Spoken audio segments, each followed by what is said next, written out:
gumuruh langit pringgondani pedhut peteng hanyaput ngemuli kursi dampar keprabon ingkang komplang negari tanpa pengayom kraton ketingal samun tanpa cahya kekuwung kawula samya linglung bingung tanpa payung saya dangu negari pringgondani nglayung rusuh teka hanimbrong Durjana gawe cilaka wong culika nusuk ngombro-ombro mbebujuk laku cidra ngingerke bating manungsa kathah ingkang datan jejeg adeg-adege temah unjuk rasa gawe geger sak praja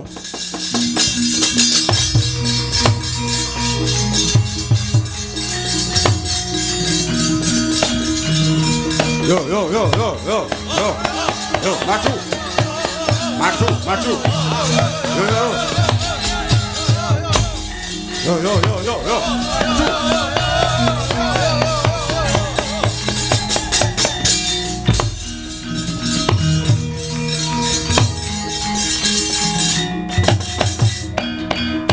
apa iki? Sing ana dhuwur aja menang-menangi dhewe. Anggepe apa? Ngobral janji tanpa bukti. Arep bantu ning ora tau metu. Jarine arep gawe wawan. Buktine ndi? Sak sedane Prabu Harimba. Negara Pringgondani ora owah dadi becik ning malah saya morak-marik. Aku ora trimo. Yo.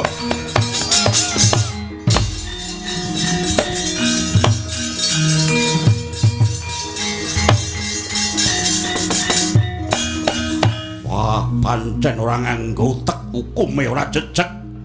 Cangkeme padha kena ditablek. Hukum apa kuwi? Layak to Raden Brajadenta Brajamusti dadi korban. Kabeh mau mung kawengisaning Pandhawa, akal julike Pandhawa. Diobong wae. Yo.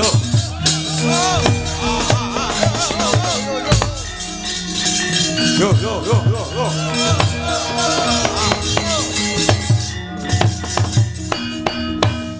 Kabeh bangsat nek kahanan kaya ngene iki ditokne ora urung wong cilik mung padha mati dadi kere. Sabar piye? Selak mutar nek kaya ngene. Obong. Yo. Ayo dawa ayo. Yo.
Cemeng hanggembuleng akarya tintrim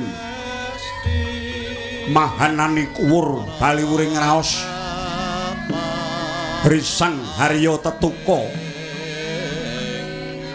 ya sang Gatotkaca puteking Tyas Manaputi tambuh sotaning galih ingkang gumana musik muhung kahananing negari Pringgondani.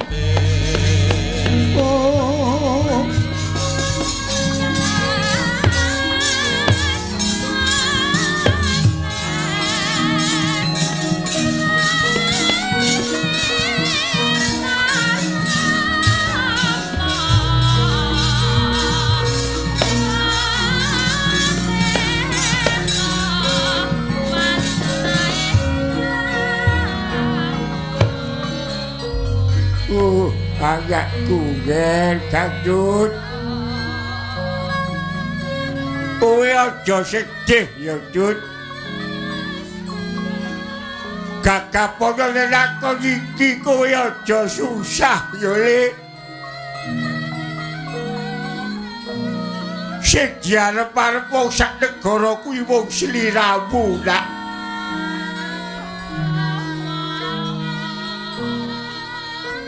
Paman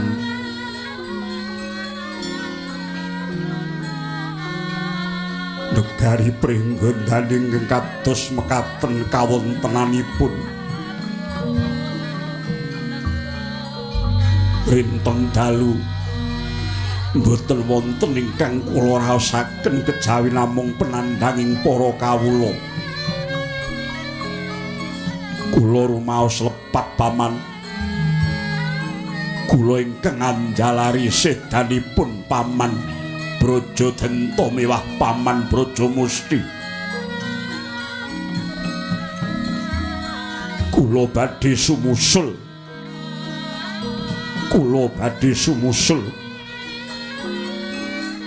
Pedah menapa kula gesang nanging tansah kawengku ing dedosan. Larinem ingkang boten idep dhateng lelabetan. Pecah kula badhe manjing yomani loka paman. Dut. Kowe aja mikir kaya ngono ya Le. Tatanen atimu luwih dhisik. Aku tak guneman karo kowe ya Le.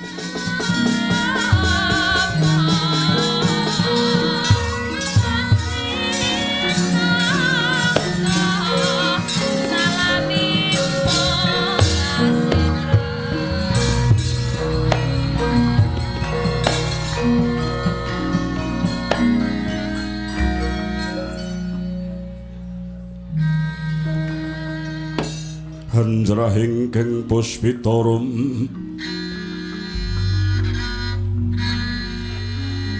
kasiliring samirana mrit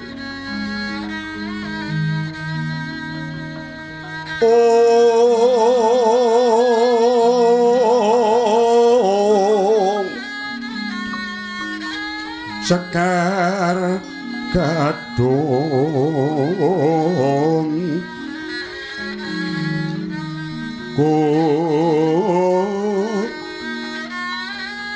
ngas kandanyo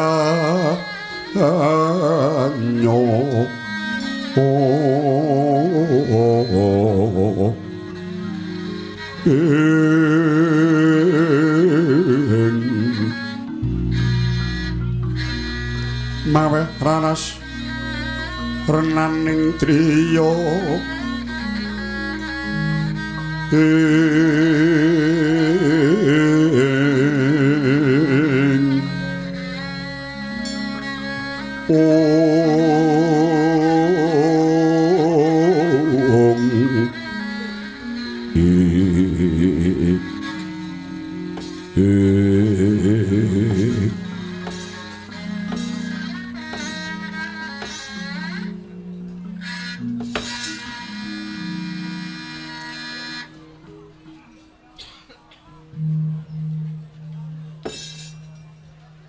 sekabeh kang urip iki mesti bakal besok mati Dut. Ya jan ora mati perang ning mesti mati tuwa. Mula bebener tumrap para satriya sing ulah kautaman kuwi pancen dalane gawat lan rumpil. Mula sapa wae sing sengsem utawa seneng menyang kautaman supaya enteng panindake kudu cecawis lelabuhan lan kurban ya Dut. Nggih paman.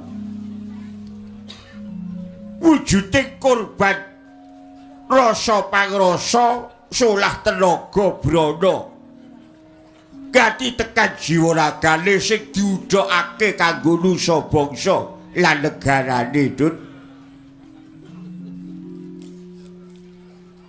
kene ya Ger nek kowe kepengin mung tansah sumusul marang pamanira pokok nyatane sejatine sira durung tak blakani.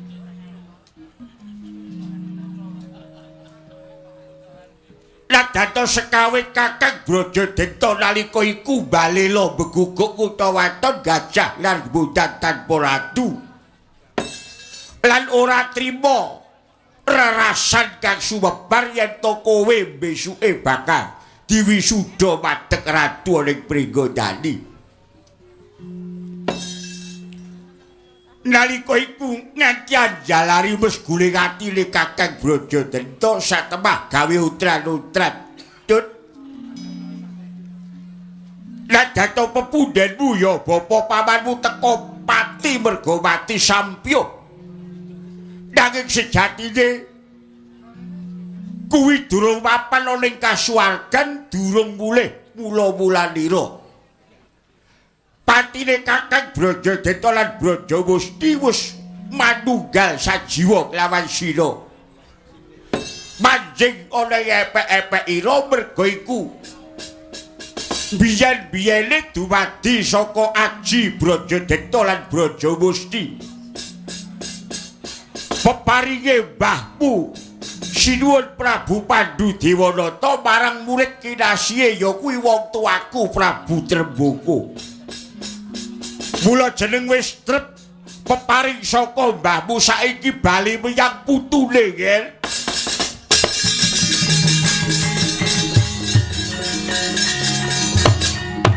Oh,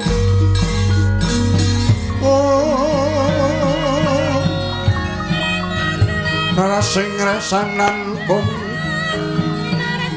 ing tiastan kapatan ing sik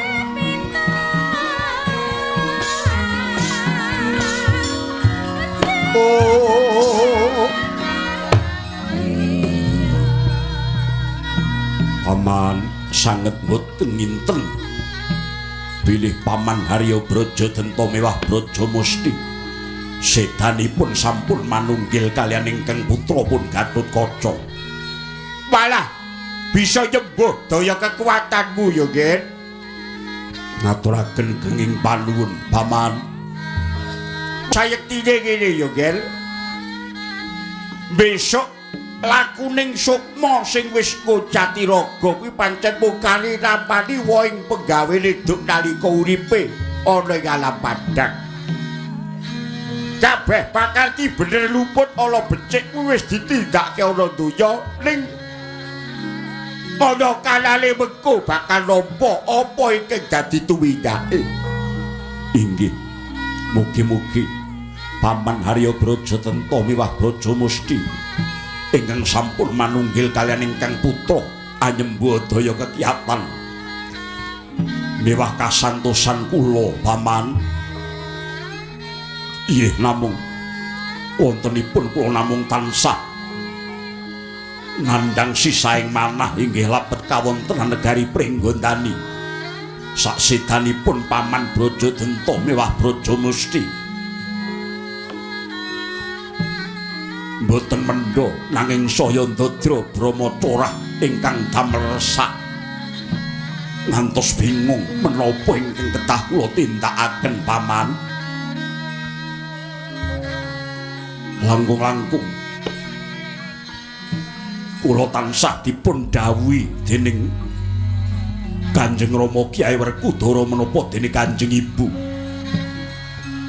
supados Gatotkaca ngembani negari Pringgondani. Aduh Paman, kula rumaos kidung cubluk cepeting nalar tuning bidi cingkrang ing samukawis Paman. Rama dewan ingsun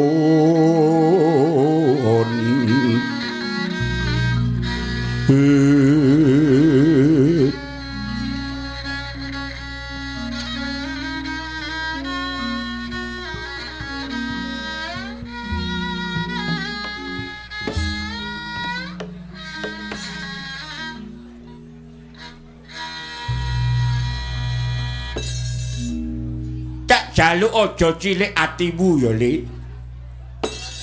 Sapa meneh negara Pringgondani iki ingkang sembada ngayomi para kawula nek ora jeneng sira kulup. Ajrih raosing manah kula ngadepi kawontenan ingkang kados mekaten paman. Dereng sepintena kawruh miwah kesakitan kula. Ibu badhe dados menapa ing benjangipun negari Pringgondani. Pancen bener. Saiki akeh pangemban Nayaka Praja jroning lenangi jaman rebutan Raja Brana kaya ngene akeh sing padha kaliput melu-melu tuwindak nista. Padha ora eling nek urip iki ora mung golek bondo donya, ning uga ngesti marang kamulyaning tembe.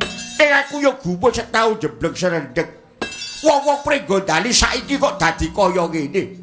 Inggih, perkawis menika ingkang tansah nabet wonten ing manah kula.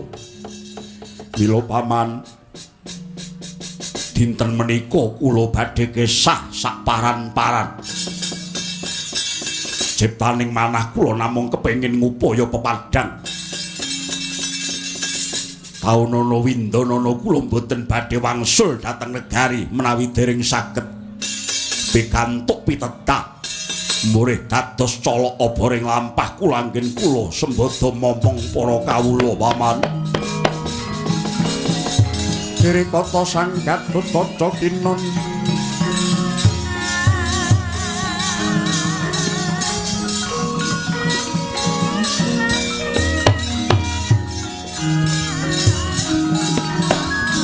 Mapakarta Suta tekapira Kresna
waweh prahara lesus sindung riwut makenturan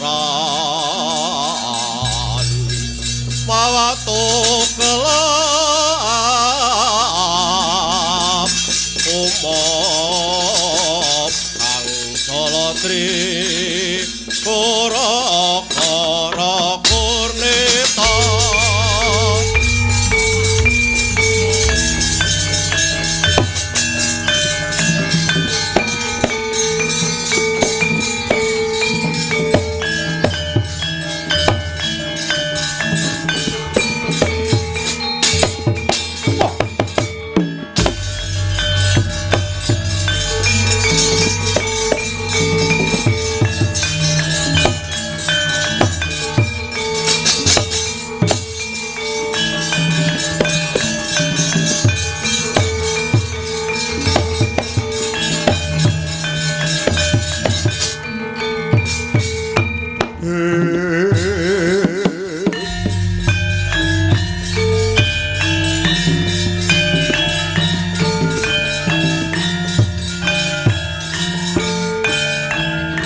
mawahyut Sayak sentra kararupa mangses ati angin ang sampal kaprapal selo kaplosat satolo mayu mangungsi kakyak kakunyo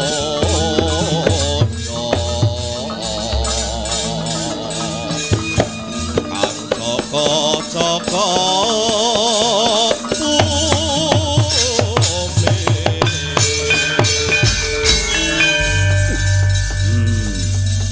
Jagat Dewa Bathara wayah Bathara jagat paman pancat nyuwun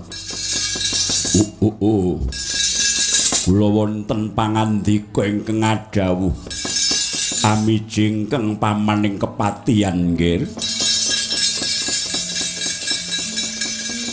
kula niki dadi ratu teng Trajutrisna pun tetaunan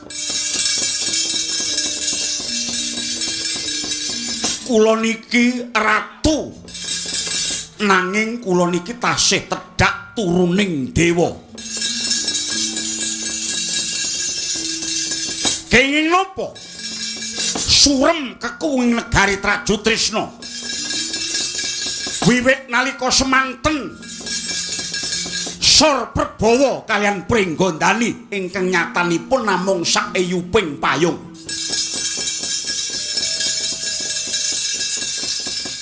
Pringgondani mboten badhe wimbo kuncara yen ora ditambahi karo bumi Tunggarana ingkang nalika semanten gamblok dadi siji kalih wong Pringgondani niku sing salah dudu Adipati Wahana sing luput dudu Adipati Rehan kula Tunggarana nanging sejatine sing salah niku nggih wong Pringgondani pancen turun Pandhawa niku turune wong pokil senengane mung gawe cilakaning liyan srek manah kula pingget raos kula ngantos dinten iki pirang-pirang lelakon dadi pratandha yen to cecane wong Pringgondani niku mung ngina kalih Prabu Sitijo mula bareng niki kula krungu kabar yen to Gatotkaca bakal diwisuda teng Pringgondani. Wah, anggepe gembelo ndase. Sakenteng sirahe kaya lanang-lanang dhewe. Dasare dadi ratu isih nom blengket Kadipaten Tunggarana. Wah, anggepe apa? Aduh, sinuwun nyawa Gusti kula. Mbok inggih sampun ingkang sampun abet wonten pepulunging manah mindak nggorehaken negari nggih awit ngaten manut sejarahipun Kadipaten Tunggarana rumiyin inggih pancen tetela bawah negari Pringgondani ampun iki wangi-wangi kula niki srek tokok nun Zaman pilihan Senopati mbiyen kudune babakan kasekten Sekti Bama tinimbang bocah Pringgondani. Ewadene Rama Prabu Sri Kresna bisa ditekuk penemune karo wong Pandhawa. Gatotkaca bayi wingi sore sing durung ilang pupuk lempuyange paribasane. Ewadene pinilih dadi Senopati. Zaman lakon Wahyu Topeng Waja ya ngono. Sayektine ingkang antuk Wahyu Topeng Waja kuwi Prabu Bama Narakasura iki. Nanging nyatane ngendi bisa menggok dalan merga saka pakarti pokile Pandhawa. Dikepiye wae Gatotkaca tak anggap satru bebuyutan kok. Nggih riyen. Pingget nggih pingget, tatu nggih tatu, ning kok disaring-saring riyen ngoten.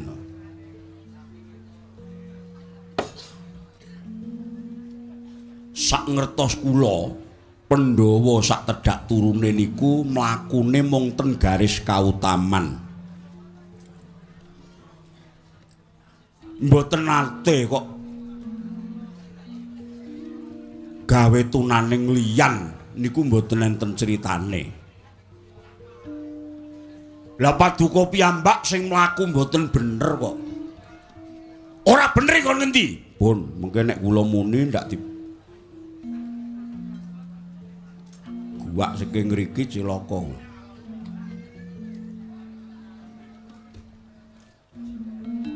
Ingkang Rama Sinuwun Prabu Sri Bathara Kresna niku nganti jujeg lho menggalih ndika niku.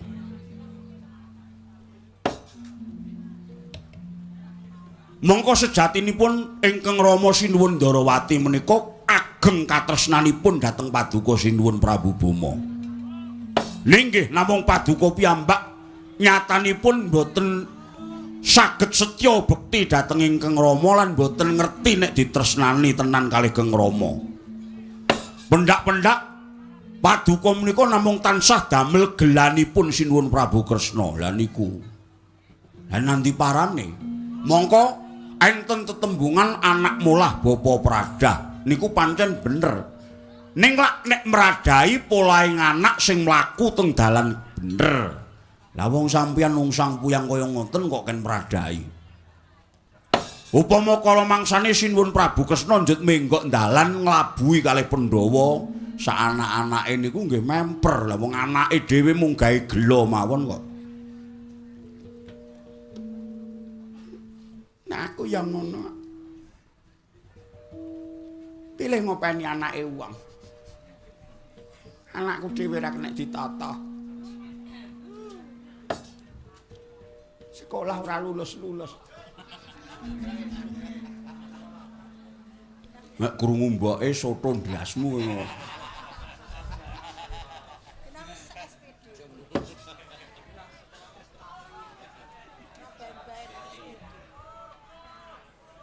Dipetung anane Tunggarana rumiyin kok melu pringgondani niku pripun dipetung. Ngoten?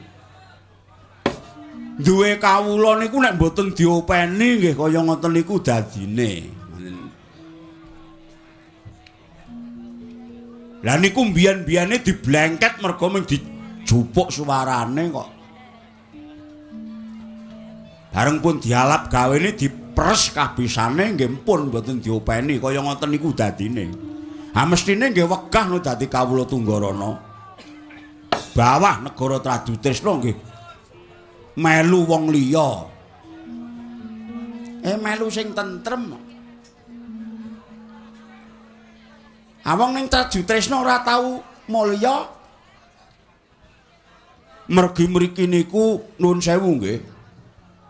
Sak perangan gedhe kawula Paduka menika buta. Akeh nayaka negari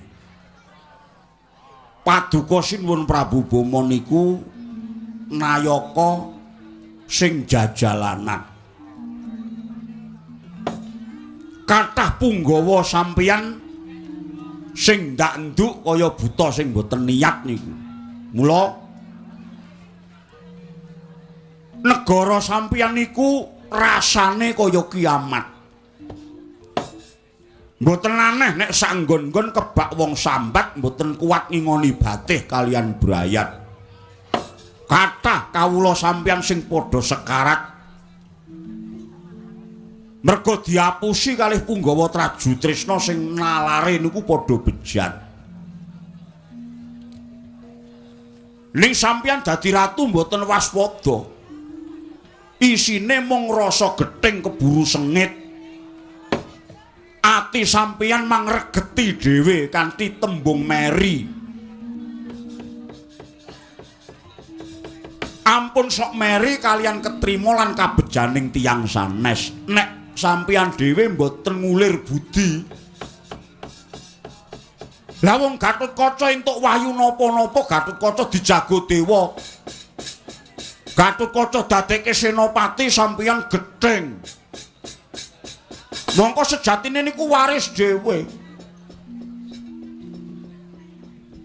Nek pengen dipilih niku nggih sing cedhak kare wong cilik. Pengen dipilih kok lungguh sila tumpang sikile edek.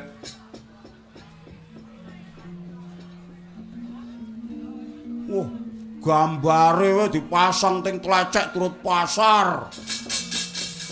Digedheni wae. Nyuwun pangestu. Oh alah. Kawula pundi sajeng percaya kalih ndika nek sampeyan mung gendhongku malungkung, mboten tahu cedhak kalih wong cilik mangsa dadiya sampeyan. Mula nggih mboten aneh nek akeh sing padha milih bocah pringgondani niku. Kowe kok malah ngujar-ujari aku kok. Nggih ning kula mung ngelekke. Ampun sok serik nggih. Gatotkaca nika pun gedhe labuh labetik dateng jagat saisine niki mboten mung menungsa lumrah sing ditlabuhi. Ning dewa kayangan niku pun kedanan kalian lelabuhane Gatotkaca. Ha nek sampean labuh napa to iki? Pun labuh napa? Pundi labuhe? Ora ketok lelabuhane kok anek wong arep dipilih dadi ratu kok serik. Ditata penggalipun. Merga nek niki mang terus-teruske niki mungkin mung bakal ngobar paperangan. Umasomnya pratangka windu wiyat amun-amun lirku mampang maletik mancolot wiladalah